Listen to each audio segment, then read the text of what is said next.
Economics, and she is a director of Climate Exchange. We have, right next to Zari, we have State Senator Mike Barrett, who has sponsored the bill, an act combating climate change that, as of today, has 1/5 of the legislature as co-sponsors. And in the middle is Gilbert Metcalf, professor of economics at Tufts University, and Gib was part of President Obama's climate team at the U.S. Department of Treasury.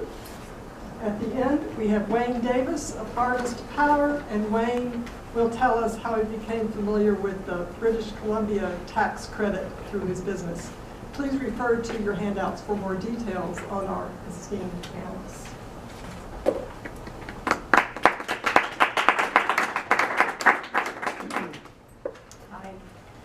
Thank you all for coming, and thank DOER for organizing this really important panel. So my company helps institutions plan and execute building projects. And while they think mostly long-term and do good energy-efficient buildings and sustainable buildings, I realized it's really not enough. Every new building that was built was not only net zero, but maybe even energy producing. Think photovoltaic clad skyscrapers someday. It still would not be enough. So in response to the pace of global warming, I got policy religion. And so I've now been advocating for the policy to put a price on carbon, which is, in my mind and many economists' minds, the single most effective strategy to combat this problem. So by the end of the session, I hope you'll agree with former Treasury Secretary Henry Paulson, no stranger to a crisis. Past June in the New York Times, he stated, "This is a crisis we can't afford to ignore. We need to act now." The solution can be a fundamentally conservative one that will empower the marketplace to find the most efficient response. We can do this by putting a price on emissions of carbon dioxide, a carbon tax. So because you're here, you understand the severity of this problem. And because you're here, you have the capability to do something about it. So now's the time for action. It will never be less expensive to address global warming. And there are policies that are beneficial to our economy. And I hope that you will consider devoting your time to working in this direction. Today we have political, business, and economic policy leaders. We'll have an open discussion about how carbon pricing might work in Massachusetts and some of the other policies that are currently in effect. And hear a little about how we think the administration may view this approach. I'd like to have each of the panelists have a brief presentation and then save questions until the end, and then try to have a robust question and answer period. So Mike Barrett has really put this policy on the radar screen in Massachusetts, and can't thank you enough to get carbon pricing really out there. Professor Metcalf is an internationally recognized expert on carbon taxation. And Wayne Davis is a leading advocate for carbon pricing in the business community. So how about that? Go ahead.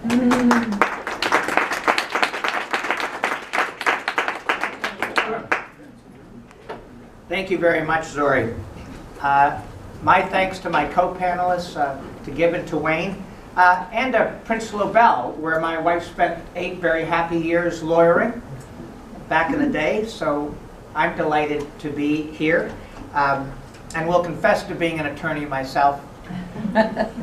Although legislating is my game at the moment. I represent a diverse district, 9 towns in Massachusetts. There are 40 members of the Massachusetts State Senate. So each of us, by design, has a diverse district, rather than a compact one of the sort that members of the Mass House of Representatives ordinarily represent. My 9 communities cover an enormous range in terms of per capita income and demographics. Weston, Sudbury, Lincoln, the city of Waltham, Lexington and Concord, Bedford, Carlisle, and Chelmsford. 4 of my 9 towns voted for the Republican candidate for governor this past November. and the two largest communities in my district, Waltham and Chelmsford, would describe themselves as middle of the road in many respects. I mention this because the political job of combating climate change involves fashioning a bill that somehow can get 50% plus one of an extremely diverse legislature. Two branches, folks representing lots of working class communities and some traditionally conservative ones. How do you put together a package that does the job, does what Zori mentioned, register the most aggressive step one can take as a state government to combat climate change and still attract a working majority? And so I speak to you as a working politician to talk about some of the structural features of an act to combat climate change that has already won the endorsement of 20% of the state legislature. That's triple what we had 2 years ago when we introduced a quite different version of this. We had 13 co-sponsors then. We're now up to 41. We're doing just fine. Our proposal, fundamentally though, revolves around something that Gibb could talk about at great length, Pigouvian economics. There's this wonderful man, Pigou, Arthur Pigou, an Englishman, who 95 years ago talked about the funny things that we do when we confront the prices of anything. So for example, the price of this jacket, where did I get this jacket? Let's see. I'm going to tell you where I got it. The label's upside down and I forget. This jacket's price, whatever the heck it was, and it was a good buy, let me tell you, incorporates the cost of the materials, the cost of procuring them, the cost of transporting them, getting to somebody who could stitch them together and ship them out for retail sales. In other words, all the things you imagine that a price should reflect includes the cost. And that's the conventional situation. Fossil fuels represent a special case, right? Because we now know, the science tells us, we've got the usual direct costs. You have to explore for the stuff. You have to get it out of the ground. I'm talking about oil, natural gas, or coal. You've got to refine it or refurbish it into a usable product, transport it, and sell it at retail. But the scientists observe that's not all. Fossil fuels truly are a special case. The price only reflects those direct costs I've just mentioned. Exploring for it, drilling for it, refining it, and selling it. We now know there are health effects. We now know, of course, that there are climate change effects because every time you burn something that consists of carbon molecules and they float off into the air and combine with oxygen, you've got CO2, carbon dioxide, and it is the main greenhouse gas that heats up the planet. How do you capture that cost? Arthur Pigou asked 95 years ago. And the answer somehow is that first you calculate, or at least make an informed rough guess, and then you ask the question, how could a society, knowing that there are COPD and asthma effects, knowing that there are climate change effects, how could we honestly price a gallon of gasoline? Not overprice it. How could we true price it? How could we full price it? That's the question that this legislation seeks to address. Framed that way, it seems like an honest proposition to put to the moderates and conservatives in my district as well as to the progressives. And in fact, framed that way, carbon pricing's attracted the support of moderates who, quite frankly, often oppose environmental regulation. They view that as top-down, as rigid, as requiring one size to fit all. The great thing about putting a price on all these externalities, all these secondary effects of burning a gallon of fuel, the great thing about it is that it's not command and control economics. We're not asking you to all buy the same fuel-efficient car at the same year. We're not asking you to all insulate your house in exactly the same way. You remain free, if we can correctly price what you buy, to decide what to do with that increased but true price, right? You can pay it because you can afford to, and because perhaps you can't afford to immediately switch to a more fuel-efficient car. You can pay it, but at least you'll be paying the true cost that it imposes on you and on all of us. Alternatively, though, and over time, this is what human beings do because we're crafty and we're flexible, over time we'll find a way to avoid consuming as much of the now more expensive stuff, right? So we will, the next time we buy a car, be more mindful about procuring a fuel-efficient one. The next time we take a look at energy loss in the house, we'll be more mindful of insulation. The next time we buy an electric appliance, we'll think a little harder about getting one with a high green rating. The idea is to let each of us, on our own schedules, and given what we're confronting in our lives, decide when we will engage in avoiding the fee. So that flexibility has won the support of Greg Mankiw, economics advisor to Mitt Romney during his last run for president, an economics professor here at Harvard. It has won the respect, sometimes the grudging respect, of those who concede the reality of climate change but want a flexible way to deal with it. That's political point number one. If you want to know how we're building a coalition that can get us to 20% plus one as of this afternoon, which was the deadline for legislators telling us if they wish to co-sponsor the bill. 20% plus one, 41 legislators out of a total of 200, 160 in the House, 40 in the Senate. We're doing very well. A second political observation, though, has to do with the title of this tax. It's a carbon tax panel. Actually, we so structured the bill, and I love the title, by the way, because it gets people in the room. Even if they're angry, we do want to hear. Nevertheless, we have structured this piece of legislation so that it's technically not a tax. And I am doing a little lawyering here when I tell you that under Massachusetts case law, one working definition of what is a tax as opposed to, let's say, a fee, is that the revenues obtained go to support the general operations of government. So I ask you, what happens if you can structure something that is revenue neutral, sequester the monies as they come in apart from the general treasury, and route them back to the users? Such an animal, we submit, is not a tax at all. We're not quite sure what it is. It may in fact be a carbon fee, but it is not a carbon tax if it's truly revenue neutral, and we structured this legislation to be revenue neutral. The last point I want to make, because I actually want to hear from my colleagues, is I want to explain why the bill works anyway, because a common sense objection to this weird notion of revenue neutrality, the government going to all the trouble of charging you for something and then not keeping any of it. The economists would observe that as a practical matter, if you true price something, if you full price it, we will buy less. It is human nature to avoid an increase in costs if we possibly can. We'll find ingenious methods, as I've suggested. And that holds true even if, on a quarterly basis, a monthly basis, an annual basis, you route roughly the same money back to me.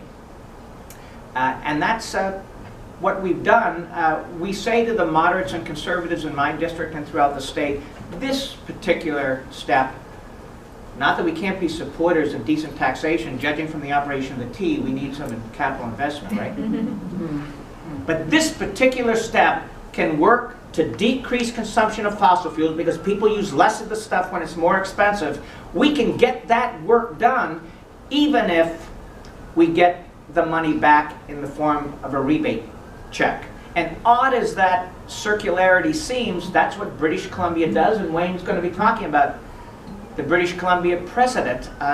They send the money back, and they still get, because of the original impact of the raised price, the conservation behavior that we're seeking. So we have gone out to folks in the legislature and we've said, look, this really isn't the T word. And so if you're nervous, and all of us who are elected have reason to be chastened about the anger people feel about taxes, especially taxes on something as fundamental as gasoline. Taxes I support, by the way, but I hear folks when they tell me they don't like them. This is an instance in which we found a way not to send back to you exactly what you paid out, but to send you back the average amount that the exaction has imposed on the typical consumer in Massachusetts. We've actually done the numbers. It's something like at $30 per metric ton of carbon dioxide equivalent, that would be the tax, which actually translates into about 26 cents on a gallon of gasoline. If we distributed back everything we collected from the individual consumer, and there's also a business collection process going on, but if we send the consumer portion back to the consumers, it's about, oh, I don't know, $220 or so per individual. Now here's part of the carbon tax, part of the carbon pricing calculus. What happens if you get a check for $220 and we've projected the collections over the year so that we give it to you in advance? That's what BC did. There's no reason I have to wait a full year. I can send you your $220 back the first month in the 12-month cycle, right? So that you know that government's not going to lie and simply hold on to the money. What would you do if you got the $220 check, your significant other did, and your child did, and you'd then huddle as a family, you'd say, you know what, that's $660 if there are 3 of us. What if we wind up paying less than $660 in these carbon fees? What if we find a way to conserve now? What if we take some of the money and invest it in insulation in the attic? We can actually make some money on the deal, because the average that a consumer will pay in Massachusetts is this $220 at $30 per metric ton of CO2 equivalent. So if I can be below average because I've gone a little green, I make a little money on the transaction.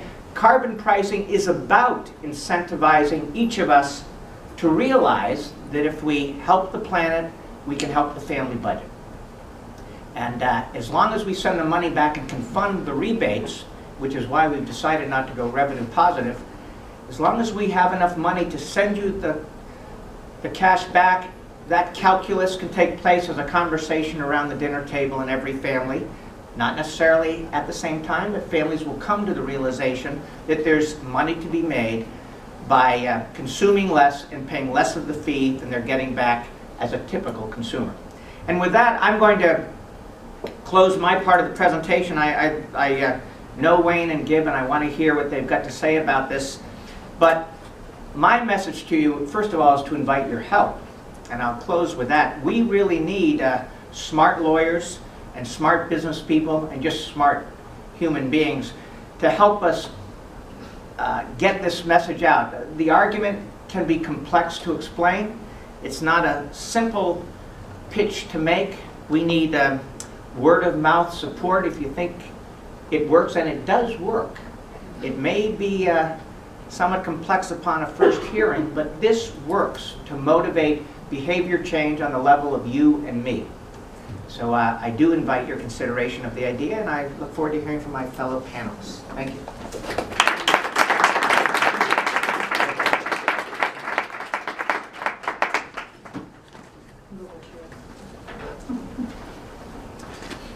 So I'm going to talk about carbon pricing in Massachusetts. Give a little perspective from an economic perspective, and just start with a question: why Massachusetts? After all, climate change is a global problem. If we release a ton of carbon dioxide in Massachusetts, it has the same impact as if we release it in India or China or Russia. And after all, Massachusetts is a pretty small state. I actually did put Massachusetts in there, but you may not be able to see it from the back of the room. So why should Massachusetts do this? Now, clearly, we would be better off with a national carbon price or international carbon pricing, and there's certainly a lot of work going on through the international climate negotiations that I was fortunate enough to take part in to push towards harmonized carbon pricing around the world, but it's not going to happen for a while, and we're not going to see national pricing in the near term in the United States. So why Massachusetts? Well, I think there are 3 reasons that it's worth your consideration. The first is that Massachusetts has always been a leader in innovation and policy development, and it led the fight for treating carbon dioxide as a criteria pollutant under the Clean Air Act. And it's one of the reasons why we now have work underway to initiate the Clean Power Plan to regulate emissions from existing, new and existing power plants. So Massachusetts has played a leadership role And if done right, and Mike has talked about this eloquently, carbon pricing done in a revenue neutral way can have little, if any, impact on the state economy. And I'll say a little bit more about that, and Wayne will say more looking at British Columbia. And I think a third reason, which is a little amorphous and hard to pin down a little bit, but there is this first mover advantage. That if Massachusetts puts a carbon price in place, then it begins to make the adjustments, learn about how to adjust the economy to adjust to higher prices. There's a lot of learning by doing that goes on, so that when the time comes, and I'm convinced the time will come eventually when we have a national carbon price, that Massachusetts is out there ahead of the pack and already having put in place some of the institutions and mechanisms to address its emissions, and then it has a competitive advantage over other states when that time comes. So I think even though we're a small state, it's worth thinking about. Now, there are three economic facts I want to leave you with. The first is the carbon pricing is an efficient way to reduce emissions. The second is that it need not increase the fiscal burden on Massachusetts residents, and the Barrett carbon charge bill does that. And third, carbon taxes and charges have been used elsewhere, and carbon pricing more generally, with little, if any, adverse economic effects. So, the first fact to point out is Massachusetts has already made a commitment to reducing emissions through the Global Warming Solutions Act, and this is from the DOER Commission study that I think you were responsible for getting into the state budget. We already are on a path to reducing emissions. And so if we're going to be reducing them, we know that market mechanisms, whether it be a carbon charge, whether it be cap and trade as in California or in the European Union, these are cost-effective ways to reduce emissions.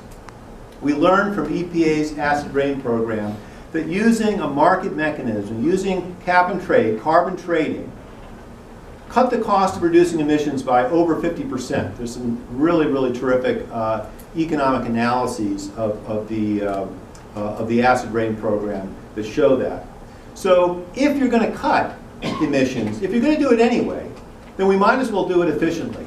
And this is where I sometimes struggle when I see opposition to using market mechanisms, whether it be a cap and trade or a carbon charge, and either one works quite effectively this way. I'm struck by the opposition, certainly the very aggressive opposition by Republicans in Washington to using a market mechanism and forcing us to fall back on regulatory approaches. There's, to me, a great irony that the party that supports markets is not willing to let a market be used, particularly when the evidence is very clear that it reduces the costs of meeting your goal quite dramatically. So that's fact one. Fact two, as the Barrett bill indicates, there's no increased fiscal burden. And here I think it's quite ingenious. Let's be clear. A carbon tax by itself, if we ignore what we do with the revenue, is regressive, meaning that low-income households, individuals, are going to pay a higher fraction of their income in carbon taxes than our high-income households. But what I've been saying for years and years in my research is you can't look at a carbon tax in isolation. You need to think about the carbon tax package. What are you doing with the revenue? And you can design a package that is regressive, progressive, distributionally neutral. You can make it whatever you want. And what's interesting about the Barrett bill is that it builds in features through the rebate that add considerable progressivity so that the net package is, I believe, progressive. Having an equal, I guess this is wrong, it's not a household rebate, it's an individual rebate. Having an equal size individual rebate is progressive, and that offsets the progressivity. And I think the really interesting thing about the business rebate, and I haven't seen this elsewhere, is that the rebate is tied to the number of employees, if I have this right. And that provides a very sharp financial incentive to hire more workers. So it is a pro-labor kind of mechanism that I think is quite valuable and can be economically comparable. So that's my second point. Price and competitiveness impacts. If the charge starts at $10, goes up to $40, at $40 raises the price of gasoline by 36 cents. Gasoline has fallen by what, $2 a gallon since certainly since 2008 when it peaked at over $5 briefly. 21 cents per therm of natural gas. I think I'm paying about $1.15 or 20 at the margin for natural gas right now. And in the Barrett bill, it's 0 cents on electricity, since electricity is not part of this bill, since it's already covered under RGGI. Rebates offset the impact, and I think an important aspect of thinking about having a state like Massachusetts do this is we are a carbon importer. So by decreasing our import of energy, it reduces the revenue leakage out of the state, and that helps build the state economy. And I think that sort of comes through in the various studies that have been done. British Columbia, Wayne's going to talk about this. I'll just say that the only thing I'll say here is that there's a real similarity between British Columbia and Massachusetts in the sense that with the bill the Barrett bill on the table, which does not include electricity, it's very similar to the situation in British Columbia, where most of their electricity comes from hydropower, and therefore is not affected by the carbon price. So I think looking at British Columbia and seeing the impacts in that state are quite useful. I just gave a paper in Italy last week at a green fiscal growth conference, looking at the British Columbia case and looking at what is the impact of the carbon charge in British Columbia on economic growth. And of course, the real difficulty in any economic analysis is what would have happened in the absence of the tax? We don't know. We only have one world. We have the world in which British Columbia does have a carbon price. Well, this is what statistics and economic analysis is for, and through some sort of econometric modeling. What my work shows is that it doesn't boost economic growth. I'm not going to claim that in British Columbia, but it doesn't adversely impact it. It has not reduced economic growth in British Columbia. And I think given the reduction in emissions in the province, I think that's pretty good. I think we shouldn't really expect anything more than that. Final thoughts, I think harnessing the power of the market just makes good sense. It's a democratic idea, it's a Republican idea. It's what economists are saying we should be doing. Recycling the revenues in state is good for workers, it's good for households, and what better time to think about doing this than when oil prices are hovering at about $50 a barrel. They've dropped dramatically. Larry Summers in the Financial Times 2 weeks ago talked about the need for a national carbon tax. This is the time to do it. I think this is the time to do it here in Massachusetts, so it's worth your consideration. So with that, I will leave it to Wayne, and thank you very much.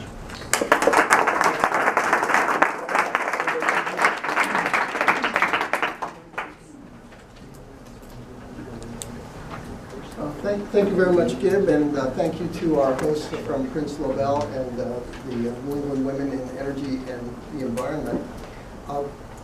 So I'm here today to talk about what I've learned about the British Columbia carbon tax, something called Wise Policy Works. So to the extent that the Barrett bill is modeled somewhat after the DC experience, we already know we have wise policy. Let me start with a disclaimer. I'm here speaking personally, not on behalf of Harvest Power. I say that for two reasons. One, because it's true.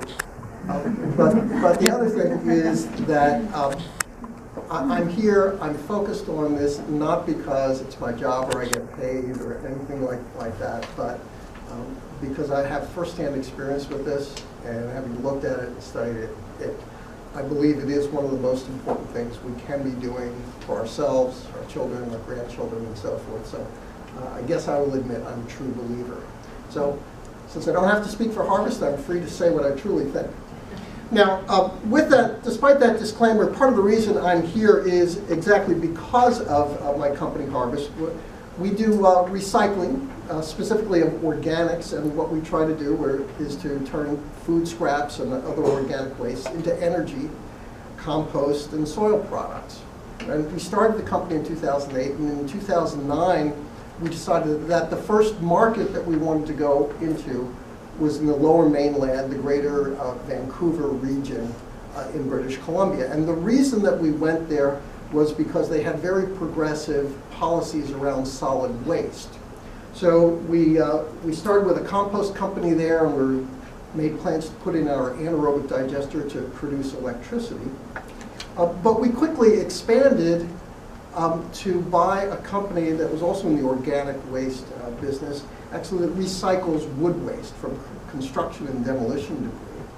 And we discovered that there was a very strong market to sell the wood waste, the recycled wood waste, to to cement and paper mills in the area. Why? Because of the carbon tax in British Columbia that had been instituted in 2008. And the cement and paper mills relied very much on coal for their power, some very dirty coal. And so they had a strong incentive to search out clean alternatives, and that created the market. So in 2010, I started learning about the carbon tax, and I figured out what was going on there, and I was so taken with it that I wrote a blog post that I entitled, "A Tax Even the Tea Party Could Love." So what excited me 4 years ago was that we had this opportunity to do something that made sense for the environment, that made sense for business, and that made sense politically, even with some potentially very strange bedfellows because of the way the whole thing is structured. That prospect excited me in 2010, and it continues to excite me today. What's different between 2010 and 2015 is that in 2010, it looked like a good idea in BC. Here we are in 2015, and as Gib alluded to and talked about the paper he delivered last week, the results are in. We now know that it does work, that it works environmentally, and it works in terms of the local economy, and that it works politically. And so what I'd like to share with you today is what we have seen, and when I say we, it's the results of a lot of different researchers that we've identified and taken a look at. So what exactly is the carbon tax, particularly in BC? So it was adopted in 2008 by a center-right government, and I'll come back and talk about the importance of that. It's broad-based. They tax all fuel consumption, all combustion emissions are taxed based on their carbon intensity. The tax rate started low at $10 a metric ton and ratcheted up gradually to the current $30 a metric ton, which is the equivalent of about 23 or 24 cents per gallon of gasoline. The package, and again, part of what Gib mentioned, the overall package, there was a tax credit to provide extra relief for low-income families to make it a more progressive overall package. And very importantly, the promise was that it would be revenue neutral. So that was the promise in 2008. Now, whether you're in politics or business, to understand what's going on, it's always good to follow the money. So let's take a look at what actually happened. So the promise was that 100% or more of the revenue had to be returned to taxpayers. And so what you see in this chart here is that on the left, that between 2008 to 2013, the total tax cuts that were enacted exceeded the tax receipts by $760 million. Now this chart is the data underlying it come directly from the BC budget. The Finance Ministry is obligated each year to account for the tax receipts and revenues. And this shows what it's been. So it's been more than revenue neutral. It actually has been a net tax cut to BC businesses and individuals.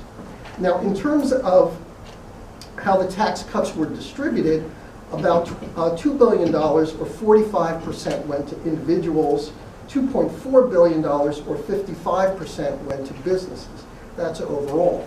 One of the interesting dynamics was that in structuring this, they specifically designed it so that in the first couple of years of the tax program, more of the tax cuts were front-loaded to go to individuals and more of the benefits went to businesses in the subsequent years before it balanced out. And part of the reason for that was, quite frankly, political, so that you get, individual voters feel it, they like it, and so forth.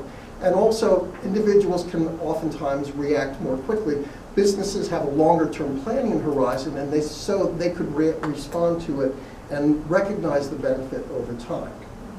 Now, let's see. The next question, though, is, so they delivered on the revenue neutrality, but what about the big concern, what would actually happen to the economy? And as Gib mentioned, the results as we now see them are that it didn't tank the economy. Now, that doesn't sound like a ringing endorsement. I will admit that. But the reality is that the big concern was this is going to tank the economy and put it at a competitive disadvantage. And what you see in this chart, which compares the real gross domestic product in British Columbia compared to the rest of Canada, shows that from 2007 to 2011, that BC's growth was higher than Canada as a whole.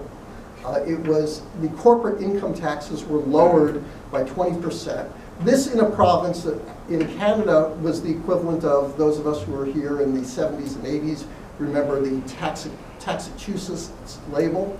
Well, British Columbia had a similar kind of reputation in Canada. They now have the lowest corporate income taxes in all of Canada, and amongst the lowest in the entire OECD. And the personal income taxes are now tied for being the lowest in Canada. Subsequent to 2011, in 2012 and 2013, BC's growth was a little bit less than average for the rest of Canada. But in 2014, it sprang back and was second only to Alberta and considerably above the all Canada average. And for 2015, RBC, one of the major Canadian banks, is again, what you see over time is that the British Columbia economy has not been hurt from this tax. Now, besides, it's one thing to look at the overall economy. What are the real impacts if you dig into to individuals and families?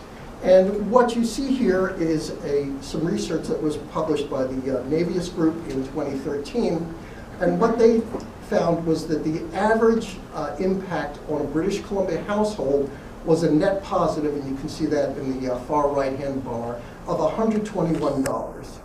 So there were carbon costs on the left-hand side of $125, but between the combination of personal income tax cuts, some direct transfers, which were positive, they recognized some other negative impacts, but when you net it all out, it was positive to families in British Columbia. Very important result, and I know that Senator Barrett went to a lot of effort, and the DOER study was a major input to that, to try to design a bill that would be able to have a positive impact for families and individuals in Massachusetts. Okay, now what about the environment? Because of course, the whole idea for doing this is that you'd like to have a positive environmental impact. And so what you see here is the upper line is the rest of Canada, showing their sales of fuels subject to the tax, petroleum and other fuels. And what you see is that the per capita consumption in BC was already lower than in the other provinces, but that gap widened over time, and that has continued since 2012 as well.